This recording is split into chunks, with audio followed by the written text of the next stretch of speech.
यानी कि एक जातक के अंदर एक लग्न नहीं होती है, एक इंसान के अंदर तीन लग्नों का वास होता है। यानी there are three different different type of लग्न residing in a particular body. तो एक होता है फिजिकल लग्न, एक होता है मेंटल लग्न, एक होता है सोल वाला लग्न। तो एक इंसान के अंदर तीन इंसान अलग अलग रूप से रहते हैं और उन तीनों का कॉम्बिनेशन जो है उसकी कंप्लीट पर्सनालिटी बताता है। तो इसी को बोलते हैं सुदर्शन चक्र। ठीक है, तो सुदर्शन चक्र पद्धति से हम यानी यानी फिजिकल बॉडी पे ही मेंटल बॉडी और सोल बॉडी को सुपर इम्पोज करके एक पर्टिकुलर स्ट्रक्चर खींचते हैं किसी भी जातक का और उसको बताते हैं। तो सुदर्शन चक्र का नॉर्मली चार्ट इस तरह से बनाया जाता है, क्योंकि इसमें लेयर्स हैं। अब हम आपको समझाते हैं। जैसे क्या हो गया, देखिए समझिएगा, बहुत मजेदार चीज है। ये हमारा फर्स्ट हाउस हो गया।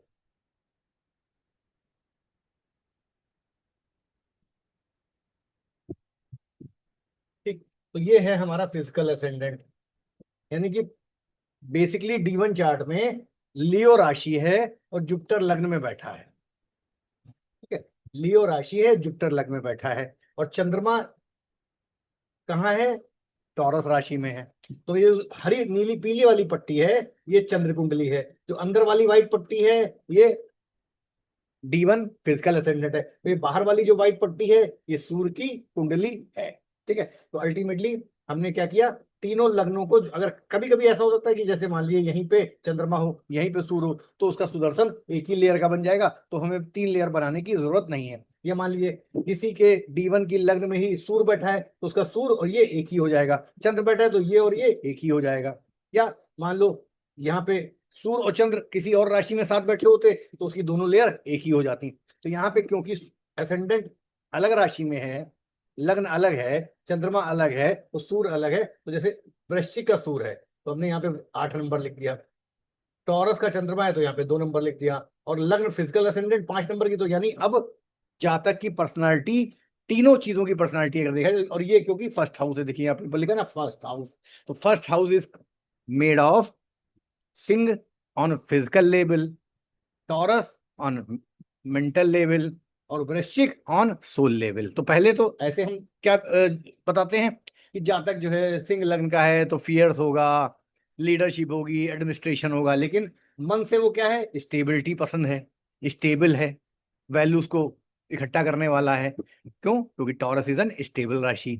आराम पसंद है, और आत्मा से कैसा है, फियर्स है, एनर्जी है, ट्रांसफॉर्मेटिव है। तो अब देखो टोटल पर्सनालिटी जब बतानी है फिजिकल बॉडी की, यानी जिसमें फिजिकल बॉडी भी है, मेंटल बॉडी भी है, सोल बॉडी भी है, तो उस प्रकार से हमें इन चीजों को अलग अलग चीजों पे समझना पड़ता है। तो ये पहली सर्कल हमारी 12 राशियां हैं। देखो, ये फर्स्ट हाउस, ये सेकंड हाउस, ये थर्ड हाउस, ये फोर्थ हाउस, ये फिफ्थ हाउस, ये सिक्स, सेवन, एट, नाइन, 10, 11, 12। तो यानी अगर लग्न वाले प्लैनेट जहां जहां बैठे हैं वहां वहां बैठा दिए हमने राशि। फिर मून वाले में, मून मून का चार्ट, जैसे मून का जब हम चार्ट बनाएंगे तो अल्टीमेटली देखिए बड़ा आसान से समझिएगा। देखिए, चंद्रमा टॉरस में था तो हमने यहाँ पे असेंडेंट, चंद्रमा टॉरस में था तो हमने यहाँ पे टॉरस ले आए। मिथुन में केतु है तो देखो लग्न में कहाँ है, 11th हाउस में केतु है लग्न में। लेकिन चंद्रमा का जब चार्ट बनाएंगे तो केतु सेकंड हाउस में आ जाएगा, राशि वहां बदल जाएगी चंद्रमा से। उसी प्रकार जब सूर्य से बनाएंगे तो सूर्य से घूमते घूमते केतु कहाँ जाएगा, ये देखिए यहाँ पे 5, 6, 7, 8वें घर में आ जाएगा सूर्य से। ठीक है, तो ये बड़ा सिंपल है, आपको आशा करता हूँ। ये बताइए इतनी देर में किसी को अगर ये कैसे एसेंडेंट फिर मून, बस आपको कुछ नहीं करना है। एसेंडेंट में जो राशि पड़ी है वो यहाँ लिख देनी है, मून में जो राशि पड़ी है यहाँ लिख देनी है, और सूर्य में जो राशि पड़ी है यहाँ लिख देनी है। अगर दो एक साथ हैं तो रिपीट कर सकते हैं या एक साथ लिख सकते हैं, बस उसके हिसाब से। जैसे ये टॉरस है तो चंद्रमा में ये जेमिनाई हो गया, ये कैंसर हो गया, ये लियो हो गया। आप देखो यहाँ पे असेंडेंट में जुपिटर लियो साइन का था तो लग्न में था, लेकिन जब मून असेंडेंट बनाएंगे तो यही देखो जुपिटर कहाँ आ गया, फोर्थ हाउस में आ गया। फोर्थ हाउस में जुपिटर सिंह राशि का, चंद्रमा से लेकिन। और सूर्य से कहाँ पे आ जाएगा, सूर्य से देखो कहाँ पे सिंह राशि पड़ रही है, सूर्य से सिंह राशि पड़ रही है 10th हाउस में। तो यानी सन सन से जब बनाएंगे तो यही जुपिटर हमारा कहाँ पे आ रहा है, सिंह राशि कहाँ पे आ रही है, आउटर पे देखिए बाहर पे, यानी 10th हाउस में आ रही है। तो यानी ऐसे पूरा चार्ट को आपको, इसको बोलते हैं सुदर्शन चक्र पद्धति। और ये लग्न पे तीन चीजों का असर, उसी प्रकार आप धन की बात कर लो, तो तीनों को लग्न बना लिया, तो अब धन, धन का लेवल समझो। जैसे second house is all about values, money, खाने पीने की हैबिट्स। तो अब इसको कैसे समझेंगे?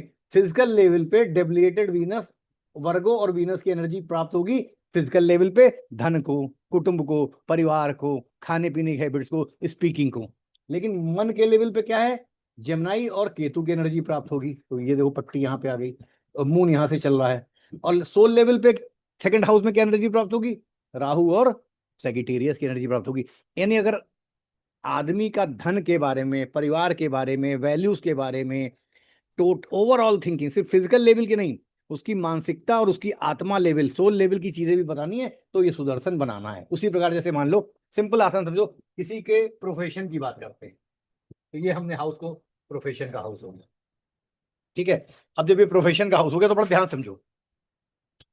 एसेंडेंट लेवल पे, एसेंडेंट लेवल पे एग्जॉल्टेड चंद्रमा 10th हाउस पे, तो ये जो व्हाइट पट्टी है, ये व्हाइट पट्टी, ये व्हाइट पट्टी यहां से यहां तक, ये फिजिकल लेवल की, फिजिकल एसेंडेंट है, D1 है, D1 को बता रही है। तो यानी D1 में 10th हाउस में टॉरस राशि है जिसमें एग्जॉल्टेड मून है।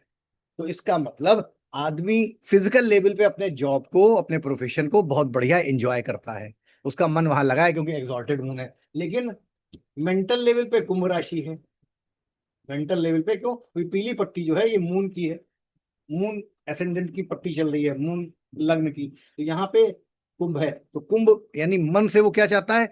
जॉब में सेवा करना चाह सकता है, क्योंकि कुंभ राशि कम्युनिटी सर्विस की है। तो भले वो नौकरी बहुत अच्छी कर रहा है, उसको पैसा भी बहुत अच्छा मिल रहा है फिजिकल लेवल पे, लेकिन मेंटल लेवल से हो सकता है वो, अच्छा सिंह राशि क्या है? कुछ ऐसा प्रोडक्ट हम बना लें। क्यों? आपने कुंभ राशि के बारे में क्या पढ़ा? कुमारों की बस्ती, यानी स्मॉल स्केल इंडस्ट्रियलाइजेशन। तो यानी मन से वो क्या कर रहा है? कोई स्टार्टअप चालू कर लें, कुछ नया चल लें, जैसे कम्युनिटी की सर्विस हो, लार्ज एरिया में मेरी रीच हो, बहुत सारे लोगों तक मेरी बात पहुंचे। क्योंकि नौकरी में अच्छा तो है, सब बढ़िया है, पैसा भी कमा रहा है, लग भी रहा है, लेकिन कहीं ना कहीं उसके मन में क्या चल रहा है? तो ये येलो पट्टी क्या है? ये मून की पट्टी है, मून की लग्न चल रही है यहाँ पे। तो मन से कुंभ राशि, यानी प्रोफेशन में मन से कुंभ राशि का एनवायरमेंट आ गया। और आत्मा से क्या चाह रहा है? Growth, spiritualism. सिंह राशि है तो यानी रिकॉग्निशन, अपने ज्ञान का रिकॉग्निशन। आत्मा से उसको क्या चाहिए प्रोफेशन में? सिंह राशि मतलब रिकॉग्निशन, और जुपिटर मतलब विजडम, ग्रोथ, यानी कि मेरी ग्रोथ, मेरी पहचान, मैं बड़ा बनूं कद में। आत्मा से चाह रहा है कि वो मैं, दुनिया मुझे देखे, I should be perceived, I should be honoured, I should be centre of attention. तो अल्टीमेटली देखो तीनों में फर्क हो गया ना। मन फिजिकल में ये, फिजिकल में 10th हाउस में मून टॉरस का, मेंटल में 10th हाउस में जब चंद्रमा को लग्न बना लेंगे तो 10th हाउस में कुंभ राशि आ जाएगी। और जब सूर्य को लग्न बना लेंगे तो आत्मा से क्या जा रहा है? सिंह राशि और जुपिटर। तो अब ओवरऑल आप किसी के प्रोफेशन में, किसी का सिर्फ नौकरी कर रहा है क्योंकि उसको घर परिवार चलाना है, समाज में दिखाना है, कुछ करना है, मन से वो क्या चाहता है? ये मन वाला 10th हाउस बताएगा।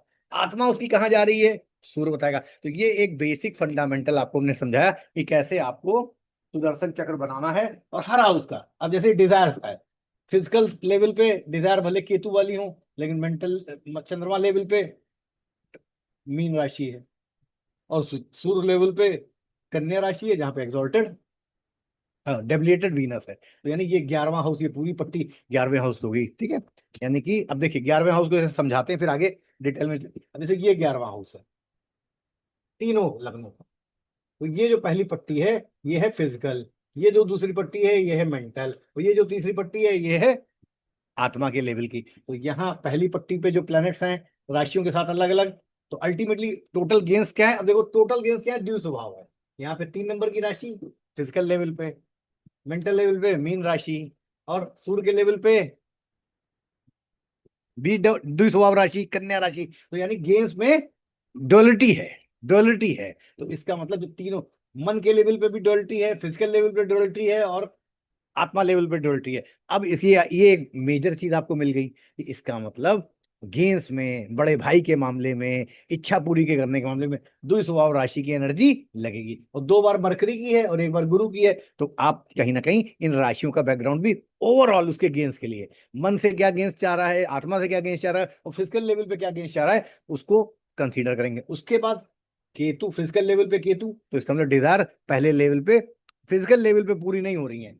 और यहाँ पे डेबिलेटेड वीनस है, तो यानी आत्मा लेवल पे भी डिजायर पूरी नहीं हुई, लेकिन मेंटल लेवल पे कोई प्लैनेट ऐसा विशेष नहीं बैठा हुआ है, तो हम कह सकते हैं कि भले उसको फिजिकल लेवल पे ना मिले आत्मा, लेकिन मेंटल लेवल से फिर भी वो कुछ ना कुछ पालेगा, या दुस्वभाव है तो हमेशा डिजायर दो तरफ। ये सारी चीजें एक एक करके हम लोग आगे लेवल पे सीखेंगे। आज हम इस चार्ट में सिर्फ और सिर्फ एसेंडेंट और फर्स्ट हाउस का चित्रण करेंगे, क्योंकि इतना 12 हाउस करने के लिए तो टाइम चाहिए, सब में अलग अलग।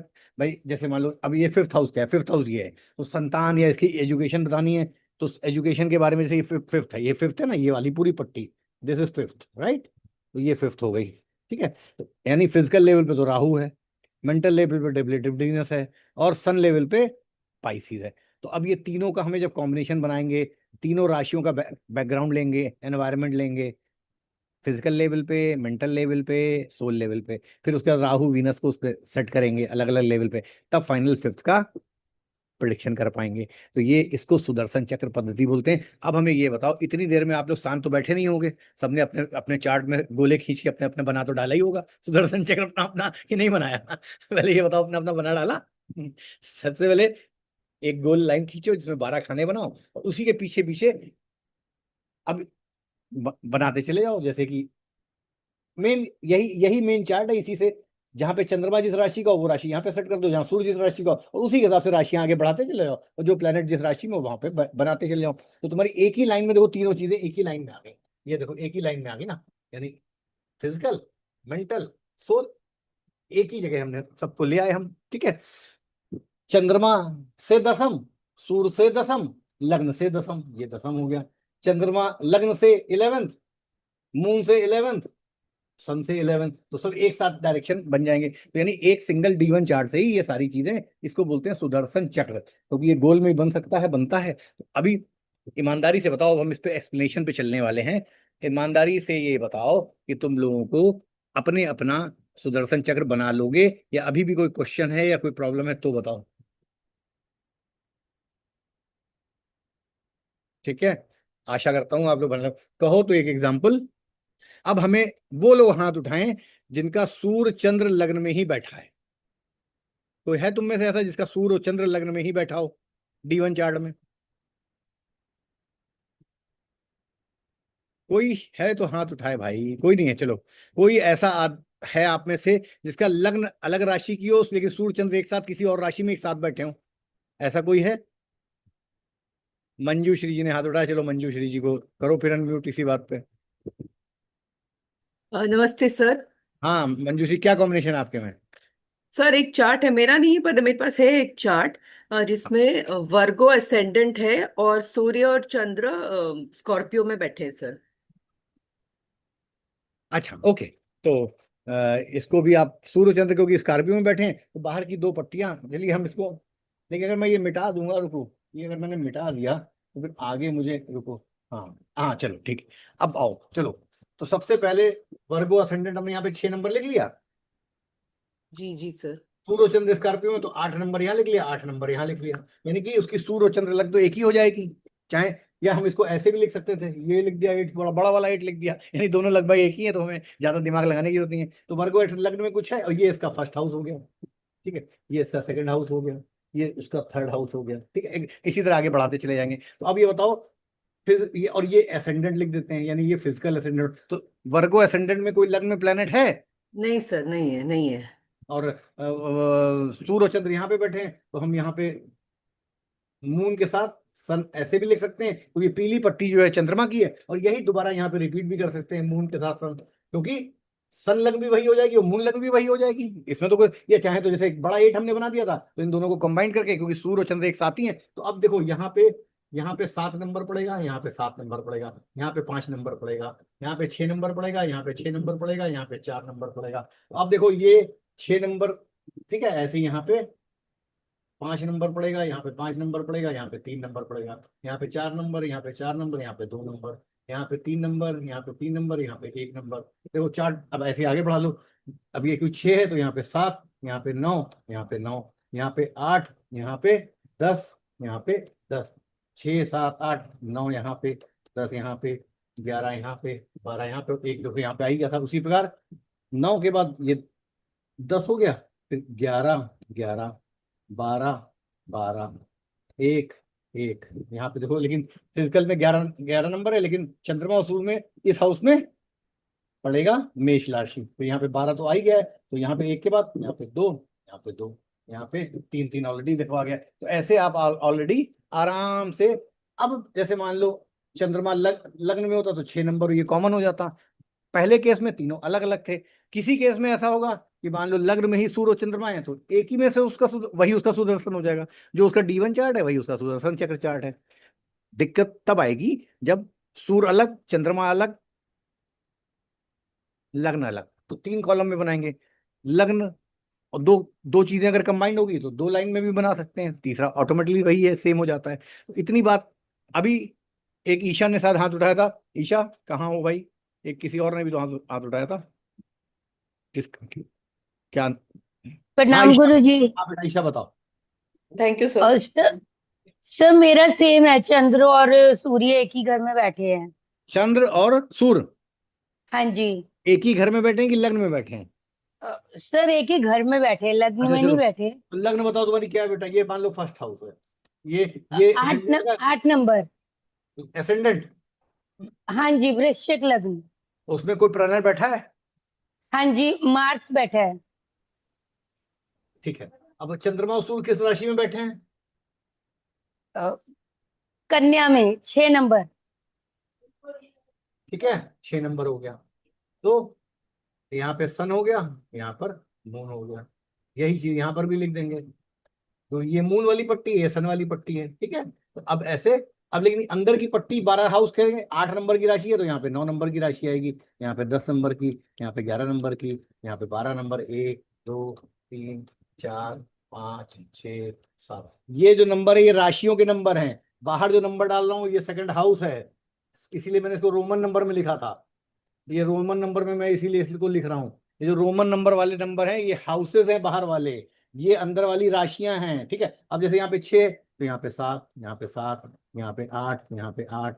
जो 8 नंबर की राशि में जो प्लेनेट हो यहाँ बैठा दो, 10 नंबर की राशि में जो प्लेनेट हो यहाँ बैठा दो, 11 नंबर की राशि में जो प्लेनेट हो इस कॉलम में बैठा दो। उसी प्रकार यहाँ पे 9 हो जाएगा, यहाँ पे 9 हो जाएगा, यहाँ पे क्या हो जाएगा 10 हो जाएगा, यहाँ पे 10 हो जाएगा, जी। यहाँ पे क्या हो जाएगा यहाँ पे 11, यहाँ पे 11। ठीक है। ओए, समझ में आया? अब तुम में से जी किसी गुरु को, जी। अभी नीलू ने हाथ उठाया था, अगर नीलू को समझ में आ गया तो दोबारा हाथ मत उठाना। इतनी कॉन्सेप्ट अगर किसी के नहीं समझ में आई हो तो ठीक, नहीं तो आगे चलते हैं। यहाँ तक की बात सबको, अब सब लोग अपना अपना सुदर्शन चक्र बना लोगे? कोई ऐसा है जो अभी जो लग रहा हो कि हम सर वो सुदर्शन तो चक्र हम नहीं बना पाएंगे? तो अल्टीमेटली सबसे पहले सर नीलू से चंद्र सर चंद्र कुंडली में तो चंद्रमा हमेशा लग्न में ही होगा ना सर, तो उसमें 1 नंबर लिखा होगा। नहीं। नहीं, जो मुझे सवाल आया मैं तुम्हारी मासूमियत हमको भा गई। कितना मासूम सवाल पूछा है। मतलब क्या बताएं बिटिया, ना हंसते बन रहा ना रोते बन रहा इस समय हमको तो। है ना, मुझे नहीं कुछ आता नहीं हूँ सर। बिटिया यहाँ पे हम तीनों लग्नों को सुपर इम्पोज कर रहे हैं। क्या मतलब है चंद्र कुंडली अलग, वो वो तो एक सर अलग समझी। कुंडली है। यहाँ पे सूर्य चंद्र और लग्न को तीनों को एक साथ एक जगह पे लेके आ रहे हैं। तीनों की लग्न में जो हाँ राशि है वो यहाँ यहाँ और यहाँ आएगी। चंद्र हाँ कुंडली की तो जो भी राशि है वो इस कॉलम में लिखी जाएगी, लग्न की जो राशि है वो यहाँ लिखी जाएगी, सूर्य जिस राशि में बैठा वो राशि यहाँ पे लिखी जाएगी, बस उसके हाँ हिसाब से हाँ पूरा चार्ट चलेगा। अभी समझ में आया? हाँ, वो मैं समझ गई सर। चंद्रमा का वाला बस नहीं समझी कि क्या नहीं चंद्रमा समझ? वाला में है ना, वो उसमें 1 नंबर लिखा है, तो वो 1 नंबर यहाँ पर मैं लिख दूंगी क्या? नहीं, ऐसे ऐसे नीलू बिटिया नहीं समझ में आएगा। ऐसा करो, सबसे पहले अपनी लग्न बताओ। लग्न है, वृश्चिक लग्न है तो सर। मैंने यहाँ पे वृश्चिक लिख दिया, इसको असेंडेंट लिख दिया। हम्म। तो ये अगर मान लो ये पहला हाउस है तो सेकंड हाउस ये हो जाएगा, ये 9 नंबर हो जाएगा। थर्ड हाउस में 10 नंबर हो जाएगा। फोर्थ हाउस में 11 नंबर हो जाएगा। फिफ्थ हाउस में 12 नंबर हो जाएगा। सिक्स हाउस में मेष। हाँ वो मैं बना ली सर। हाँ बना ली? अब ये हाँ बताओ कि लग्न में D1 चार्ट की लग्न में पहले वृश्चिक राशि में फर्स्ट हाउस में कोई प्लेनेट है? हाँ, गुरु है सर। अब तो यहाँ पे देखो जुपिटर बैठा दिया, ठीक है। हाँ अब तुम ये बताओ, पहले समझ लो। ये जी। हो गया 2 नंबर, ये हो गया 3 नंबर, ये हो गया 4 नंबर, ये हो गया 5 नंबर, ये 6 और ये 7, ये 7, 12 12 राशियां बैठ गई 12 हाउसों हम्म। में। अब ये हाँ बताओ तुम्हारा मून कहाँ है D1 में? मेरा नहीं है, मतलब किसी और का है। चंद्रमा है। चंद्रमा। हाँ, चंद्रमा है मेष राशि में। मेष राशि बिटिया यहाँ पे आई तो पहले तो चंद्रमा यहाँ पे लिख दूं। अच्छा।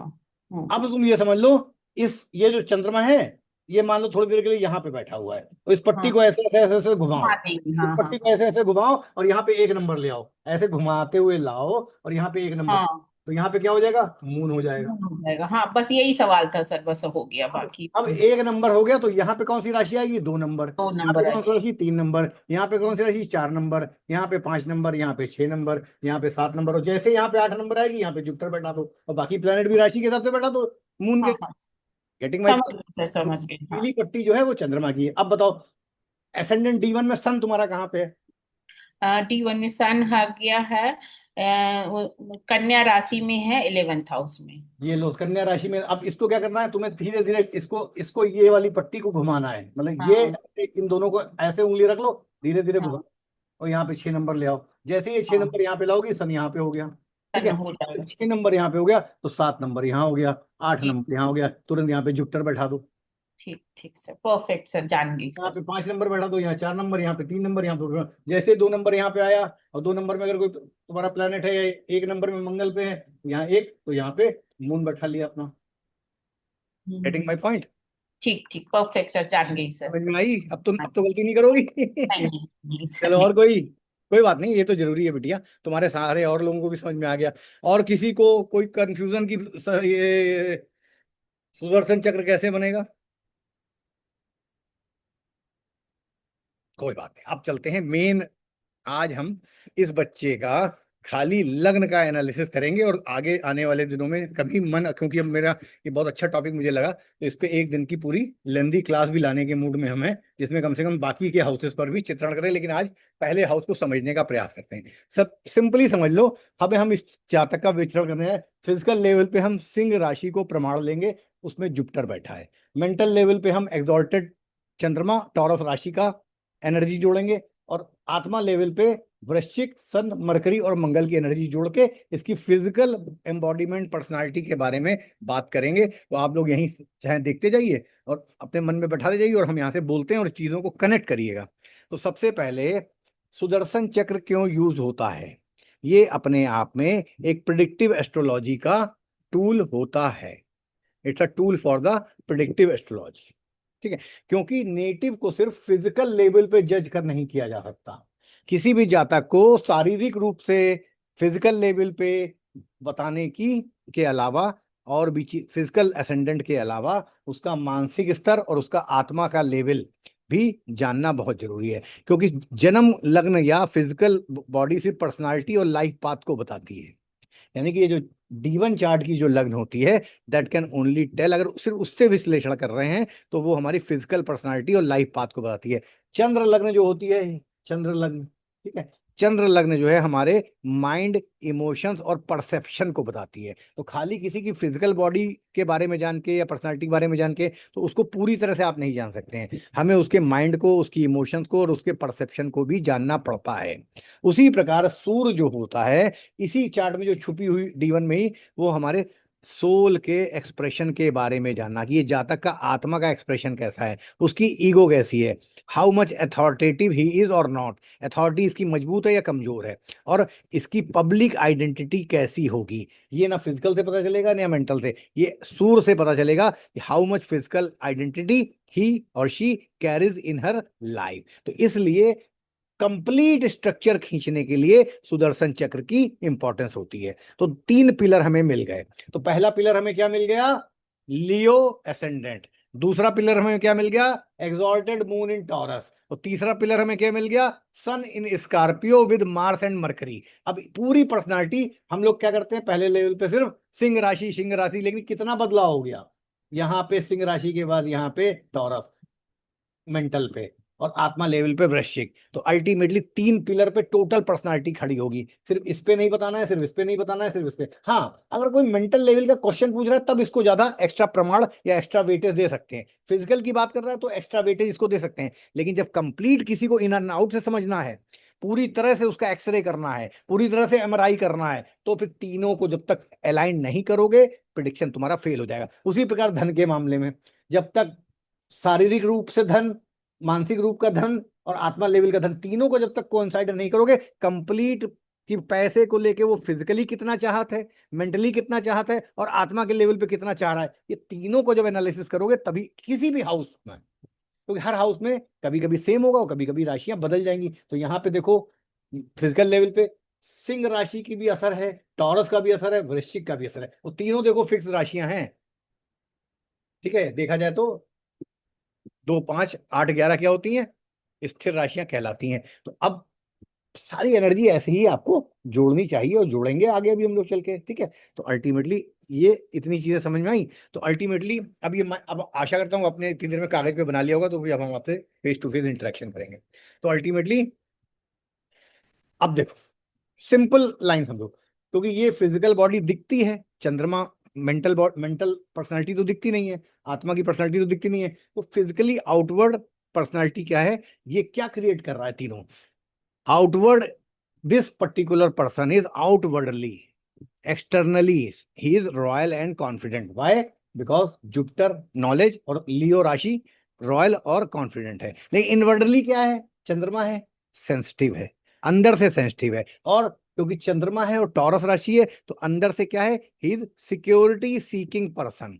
बाहर से तो बहुत एडमिनिस्ट्रेटर, रॉयल, कॉन्फिडेंट, अंदर जैसे घुसे चंद्रमा में सब बदल गया मामला। यानी अंदर, क्योंकि चंद्रमा मतलब मातृत्व, नरिशमेंट, पोषण, security. Second house is all about possession, मेरे पास यार ऐसा ना हो कभी मेरे पास कोई कमी आ जाए, बीमार हो जाऊं तो हॉस्पिटल का, तो अंदर से ही सिक्योरिटी व्हाट सीकिंग पर्सन।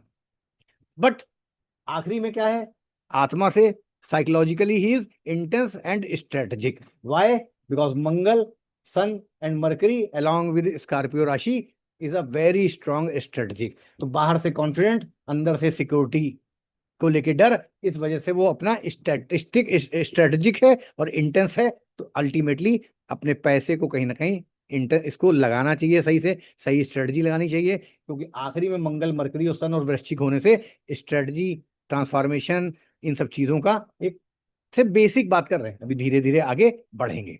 तो अल्टीमेटली अब हमने यहाँ पे क्या समझा, आपको सिर्फ फंडामेंटल समझाने का प्रयास हमने किया कि कैसे आपको पढ़ना है। तो फिजिकली पर्सनालिटी कैसे बोलोगे, लियो प्लस जुपिटर इन लगना, क्योंकि ये सिर्फ फिजिकल पर्सनालिटी है। तो बॉडी जब भी जुपिटर होता है तो बॉडी क्या होता है, personality, physical body can be seen from the ascendant.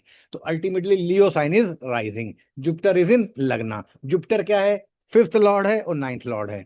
तो जब जुपिटर फिफ्थ और नाइन्थ लॉर्ड होता है सिंह राशि में, जुपिटर कहाँ कहाँ का लॉर्ड बनेगा, फिफ्थ लॉर्ड और सॉरी नाइन्थ लॉर्ड कैसे बन जाएगा, बना के देखो, हम भी कंफ्यूज हो गए। देखो जुपिटर है तो 1, 2, 3 कहाँ पड़ रही, 9 नंबर, हाँ फिफ्थ लॉर्ड बना और बनेगा Jupiter eighth Lord, Jupiter will become eighth Lord. तो अब क्योंकि फिफ्थ लॉर्ड लग्न में है तो बेनिफिक होगा। ठीक है, उसी प्रकार यहाँ पे राहु की दृष्टि भी है।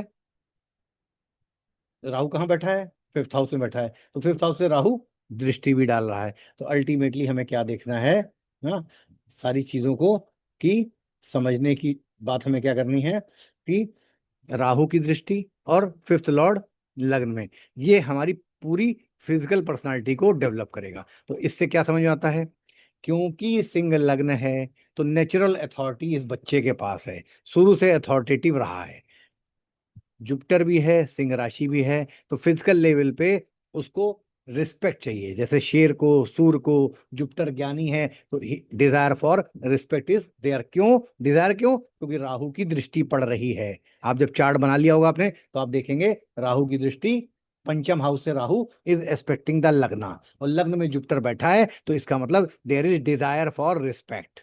ये फिजिकल ट्रेट में आ रहा है, अभी बाद में कंबाइंड है। फिर जुपिटर है, सिंह लग्न है, तो there is a leadership instinct, Rahu gives instinct, तो एक लीडरशिप की इंस्टिंक्ट भी इस जातक में होगी। और क्योंकि जुपिटर है लग्न में तो फिजिकल लेवल पे ही इज सेल्फ अवेयरनेस भी है इसके अंदर, सेल्फ अवेयरनेस रहेगी। तो जुपिटर इन लग्न क्या करता है, लियो की जो अग्नि है, लियो की जो हार्डनेस है, लियो का जो फियर्सनेस है, उसको सॉफ्ट बना देता है, अदरवाइज ये बहुत ज्यादा फियर्स होता। तो जैसे ही जुपिटर लग्न में आता है तो जुपिटर जो है मेक द लियो लग्ना समहाउ सॉफ्ट। तब क्या होता है, person will become wise, person will become generous, person will become philosophical, person will become ethical, person will become a teacher like sorry, teacher like figure. ठीक है, और इस तरह के लोग normally they can be very good mentor, team manager, advice देना दूसरों को, मॉरल कॉन्फिडेंस से चलना समाज में, ठीक है, मीनिंगफुल स्टेटस बनाना। ठीक है, ऑर्डिनरी सर्वाइवल अब ये नहीं रह गया, जहां तक जीवन में कुछ बेटर ही करेगा। ऑर्डिनरी सर्वाइवल से चार्ट ऊपर उठ गया, पहले ही फिजिकल लेवल पे उठ गया, बाकी भी मेंटल और सन लेवल पे आगे चलेंगे, क्योंकि बिकॉज जुपिटर फिफ्थ लॉर्ड है, और जिससे इंटेलिजेंस और पास्ट लाइफ की मेरिट लेके बच्चा आया है। क्योंकि फिफ्थ लॉर्ड है ना भाई, वो लग्न में आ गया, तो इसका मतलब पास्ट लाइफ के पुण्य कर्मा है ना, fifth house is what, past life पुण्य कर्मा, वो इसके लग्न में, इस जन्म यानी इसकी जन्म में पिछले जन्म की अच्छाइयां जुड़ गई इस चार्ट में फिजिकल लेवल पे। अल्टीमेटली नॉर्मल प्रोडिक्शन हम क्या करते हैं, जुपिटर अगर लग्न में बॉडी प्रोपोर्शनेट होगी ठीक ठाक, वो सारी चीजें हम यहाँ पे नहीं जा रहे हैं। तो अल्टीमेटली यहाँ पे ये चीज आपको समझ में आ जानी चाहिए। ठीक है, तो अल्टीमेटली जुपिटर के होने से फिजिकल लेवल पे बच्चा क्या है, कल्चर्ड है, लर्नेड है, स्पिरिचुअली इंक्लाइंड है, पूजा पाठ धर्म को मान सकता है। राहु की दृष्टि है तो there can be some changes, idealistic है और रिस्पेक्ट देना और लेना उसको आता है। ठीक है, अब राहु की एस्पेक्ट पहले लग्न पे समझो। जैसे ही राहु की एस्पेक्ट लग्न पे पड़ती है तो देयर आर अनयूजुअल एम्बिशन आ जाती है। फिजिकल बॉडी की अभी बात कर रहे हैं, क्योंकि चंद्रमा पे नहीं, जरूरी नहीं कि पड़ेगी, चंद्रमा पे टॉरस पे किसकी पड़ेगी वो बात की बात है। तो ये क्या है, अनयूजुअल एम्बिशन दे देता है राहु फिफ्थ हाउस में बैठ के। तो एजुकेशन के कारण बाहर जाना या फॉरेन में या वो सारी चीजें तो बहुत छोटा लेवल है, हमें तो अभी उसके मेंटल और उसकी पर्सनालिटी के ट्रेट्स को यहाँ पकड़ना है। तो अल्टीमेटली अनयूजुअल एम्बिशन, कोई ना कोई उसके लाइफ में एम्बिशन, बहुत बड़ी एम्बिशन हमेशा बनी रहेगी।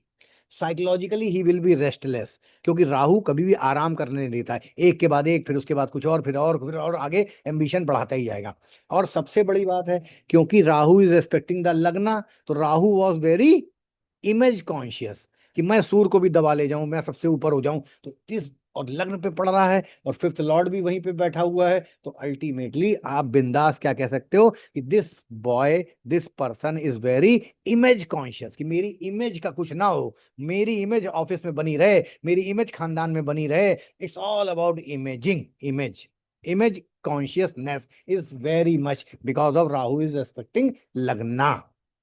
Dzire to be recognised, why, Rahu ने सारी लड़ाई अपने आप की रिकॉग्निशन के लिए की थी, कि मेरी कुछ पहचान हो, मैं सूर्य को दबा पाऊं। और जब राहु जैसे लग्न को देख रहा है तो ultimately there will be a lot of desire to get himself recognized as a boss, as a teacher, as a social reform, वो सारी सेकेंडरी बात है वो, लेकिन desire to get himself recognized is very very blushing in this particular chart। तो ultimately अब Jupiter के कारण जो despite wisdom and ethics, Rahu क्या करता है, हंगर फॉर इन्फ्लुएंस।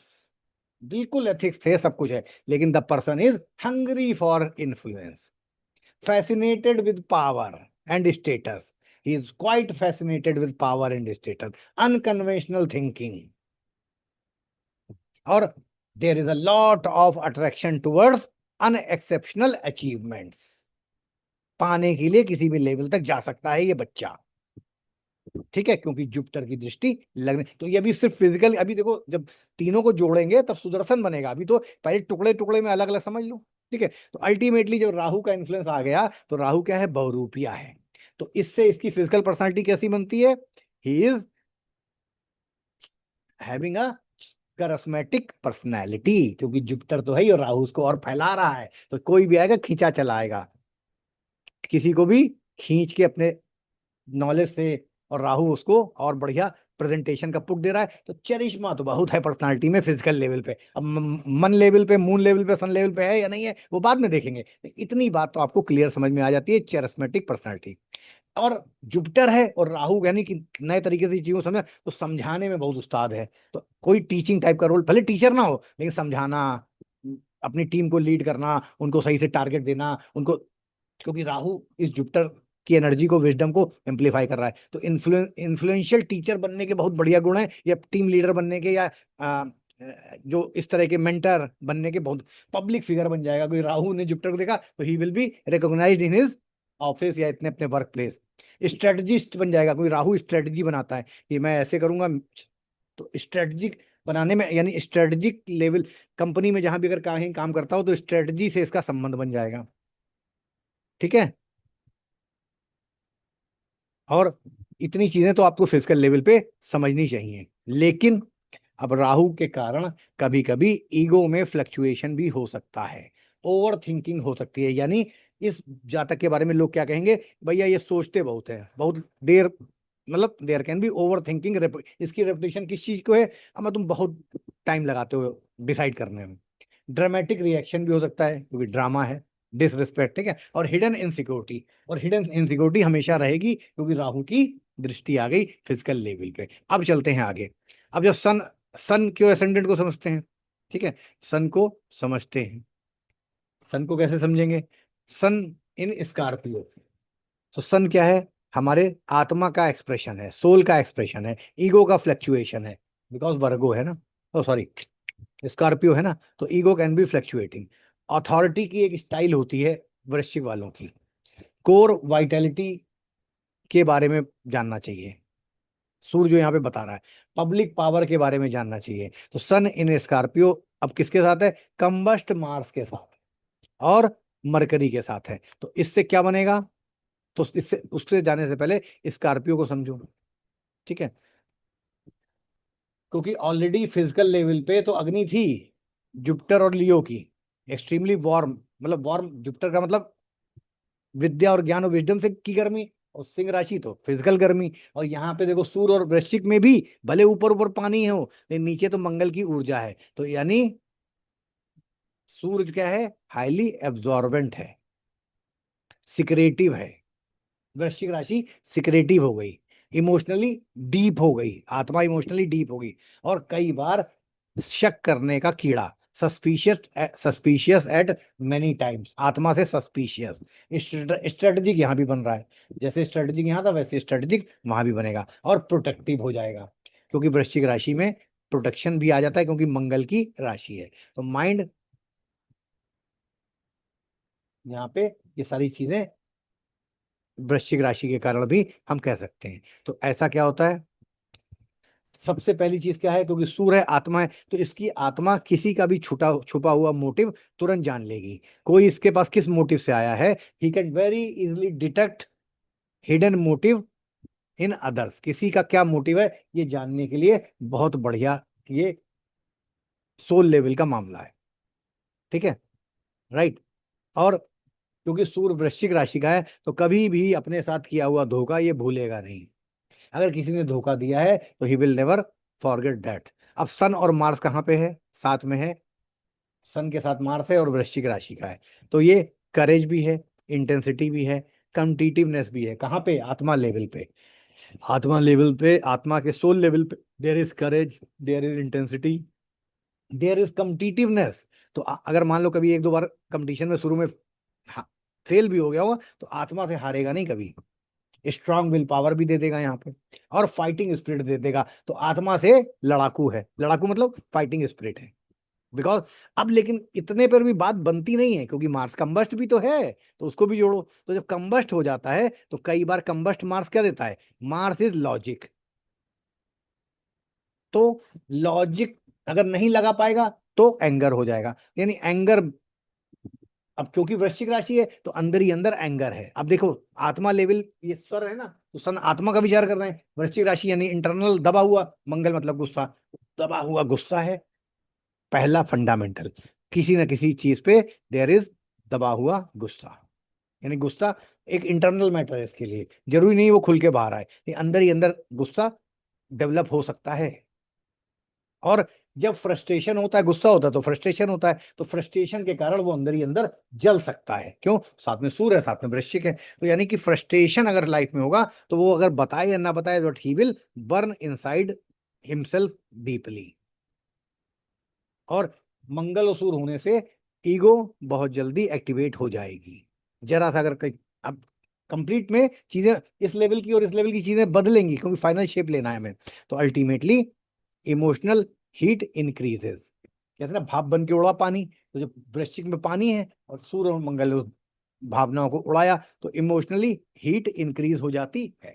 ठीक है, ego can easily get activated. तो देयर इज, इससे क्या बदलता है, there is pressure, suppressed aggression is there, गुस्से को इस बच्चे ने दबाया हुआ हो सकता है, और इमोशनल टर्बुलेंस होगा इसके जीवन में जरूर।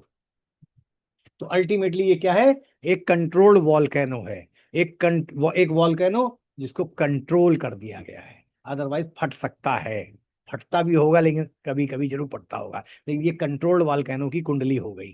ठीक है, आगे चलते हैं। Mercury with sun and Mars, ऐसे समझ लो। तो ये क्या दे रहा है, मरकरी है, सन है, मार्स है और छुपा हुआ है, तो जहरीला स्पीच है, शार्प स्पीच है, no doubt. Mars and sun are giving, और साथ में वृश्चिक आर गिविंग स्ट्रेटेजिक इंटेलिजेंस, तो इसका मतलब इसका जॉब कहीं ना कहीं स्ट्रेटेजिक इंटेलिजेंस या उस तरह की चीजों से जुड़ा हो सकता है। डिबेटिंग स्किल बहुत अच्छी दे देगा, कोई मंगल लॉजिक है, सन जो है अथॉरिटी है और मरकरी स्पीच है, तो यानी कि आत्मा के लेवल पे he is a very good. Strategic intelligence के साथ डिबेटिंग स्किल की आत्मा में बसी हुई है, यानी अगर ये मीटिंग में बोलेगा तो फिर कोई और जल्दी बोल नहीं पाएगा। ये देखो हर लेवल पे पकड़ रहे हैं हम इसको, हमें पता नहीं ये है या नहीं, ये तो भी जिन्होंने चार्ट भेजा उनसे पूछेंगे, लेकिन ये ऐसा ही तुम्हें समझना चाहिए कि डिबेटिंग स्किल बहुत तगड़ी है आत्मा के लेवल पे, और परसू करने की ताकत है, यानी अपने कम्युनिकेशन से किसी को भी परसू कर सकता है आत्मा के लेवल पे। मतलब ये जो बोलेगा ना, आत्मा से जो चीज बोलेगा, आत्मा के लेवल पे इसको कॉन्फिडेंस है कि मैं किसी, I can pursue anybody with my communication, analytical ability तो मिल ही रही है, बट क्योंकि मंगल कंबस्ट है तो there is over thinking, there is mental agitation, there is sarcastic speech, sarcasm है स्पीच में, आर्गुमेंटिव टेंडेंसी है, और internally there can be nervous stress also. Combust ना होता तो और बढ़िया होता, लेकिन ऐसा नहीं कि खराब होगा, ये सारी चीजें जुड़ जाती हैं इमीडिएटली। ठीक है, अब आते हैं मून से।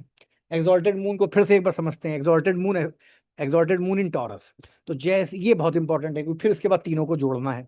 तो एक्सॉल्टेड मून क्या देता है, इमोशनल इंटेलिजेंस देता है, रिफाइंड टेस्ट देता है, तो मन से टेस्ट बहुत रिफाइंड है। मन जिस चीज को खाना है, अगर वो पेस्ट्री खानी है तो अगर वो नहीं मिलेगी तो फिर नहीं खाएगा। रिफाइंड टेस्ट है, और उसमें भी हर चीज नहीं खाएगा, हर दुकान की एक पर्टिकुलर चीज है जो वही खाएगा, वो दूसरी चीज छुएगा नहीं, क्योंकि टेस्ट इज बहुत वेरी रिफाइंड। नर्चरिंग नेचर दे देता है, यानी मन से ये जाता क्या है, क्योंकि मून एक्सॉल्टेड है तो इसका मतलब मन से इसका क्या है, नर्चरिंग नेचर है, मदरली नेचर है।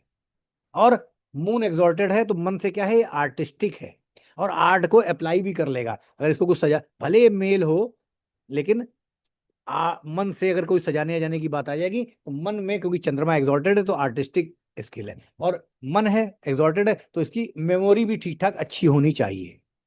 और क्योंकि पृथ्वी तत्व है, चंद्रमा है, तो यानी इमोशनल इंड्योरेंस। देखो अभी यहाँ पे अलग बातें पता चल रही थी, लेकिन चंद्रमा से इमोशनली इंड्योरेंस पता चलती है, क्योंकि ये टॉरस इज अ स्थिर राशि, मून इज इमोशन, तो अब इमोशन यहाँ पे एक्सॉल्टेड है और स्थिर हो गई, तो यहाँ पे चीजें बदल गई। फिजिकल लेवल पे एकदम अलग थी, सन लेवल पे एकदम अलग थी, मून लेवल पे एकदम अलग हो गई। अब देखेंगे इसमें से जो ज्यादा, जैसे इसमें ज्यादा कौन है, ऑब्वियस सी बात है मून एक्सॉल्टेड है तो यही पावरफुल है, या मंगल वहां पे तो वो पावरफुल है आत्मा का लेवल, और मून नॉर्मली कलयुग में ओवरकम करता है, तो हम प्रमाण लेंगे मून का। ऐसा नहीं कि हम फिजिकल का नहीं ले सकते हैं, लेकिन ऐसे धीरे धीरे पहले स्टेप बाय स्टेप उसके अप्रोच, और इसी तरह से 12 हाउस करने हैं हम लोग को, ध्यान रखना। अभी तुम सिर्फ सोचो लग्न की बात कर रहे हैं तब इतना टाइम लग रहा है हम लोग को, जब 12 के 12 हाउस करेंगे तो उसी तरह इसी स्ट्रेटजी से आगे बढ़ेंगे। तो अल्टीमेटली इमोशनल इंड्योरेंस है, क्यों, moon is in Taurus, fixed stable sign. ठीक है, तो ऐसे में क्या होता है, और सारी चीजें आपको समझ में आ रही है, कोई परेशानी की बात नहीं है। ठीक है, अब क्योंकि चंद्रमा नॉर्मली D1 चार्ट में 10th हाउस में बैठा हुआ था ना, 10th हाउस में, moon was in 10th house D1 chart में, मतलब अगर वो फिजिकल बॉडी के असेंडेंट बनाते हैं तो that is public visibility, emotionally investment in career, यानी करियर को लेके काफी इमोशनल रहा हो, डिजायर फॉर रिकॉग्निशन रही हो, पब्लिक पॉपुलरिटी, ये सारी चीजें जुड़ जाती हैं। तो अल्टीमेटली मन से आदमी, मैंने आपको पहले बताया क्या चाहता है, सिक्योरिटी। मन से क्या चाहता है? रिस्पेक्ट। मन से क्या चाहता है? Stable success. मन से क्या चाहता है? Social values. ये सारी उसकी मन की रिक्वायरमेंट है। ठीक है। अब देखो, मून पर किस किस की दृष्टि अगर किसी की है या नहीं है, वो सारी चीजें भी हम देख सकते हैं। D1 चार्ट में मून को जब आप देखेंगे तो उस पे सन, मार्स और मरकरी की दृष्टि है, तो उससे भी आप चीजों को लगा सकते हैं। लेकिन हमारा यहाँ पे सुदर्शन चक्र को कंबाइन करते हैं अब इन सारी चीजों को, तो तीनों को अगर हम कंबाइन करते हैं तो फिजिकल लग्न में हमने क्या समझा?